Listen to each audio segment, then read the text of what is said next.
पवन सिंह मदद किए कि नहीं? 25,000 रुपया दिए थे विधायक। अच्छा, पवन सिंह 25,000 रुपया दिए। खेसारी लाल ना भाई, फोन ऑन किया आप? नहीं, हम ये भी तो नहीं उठाते भाई। नहीं उठाते हैं लोग। मनोज तिवारी, नहीं, ये लोग तो और भी नहीं। रवि किशन, नहीं, कोई नहीं उठाता। भोजपुरी के कई फिल्मों में शानदार पिता का किरदार निभा चुके गोपाल राय की स्थिति इन दिनों बड़ी ही नाजुक है। जी हां, आपको बता दें कि गोपाल राय के पैर में तकलीफ थी, इसलिए उन्होंने अपने पैर का ऑपरेशन करवाया। उसके बाद ये ऑपरेशन असफल रहा। अब स्थिति ऐसी है कि अपने सहारे उठ बैठ भी नहीं पाते। ऐसे में जैसे ही कुछ यूट्यूबरों को उनकी हालत का पता चला तो उन्होंने सोशल मीडिया पर यह खबर डाली और ये खबर डालते ही पवन सिंह ने उन्हें 25,000 रुपये की मदद की।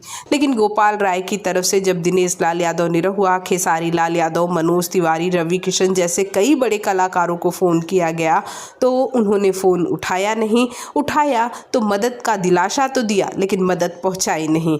खुद गोपाल राय ने कहा कि पवन सिंह को जैसे ही पता चला, पवन सिंह ने 25,000 रुपये की मदद की। ऐसे में आपकी क्या प्रतिक्रिया है? हमारे कमेंट बॉक्स में कमेंट कीजिए।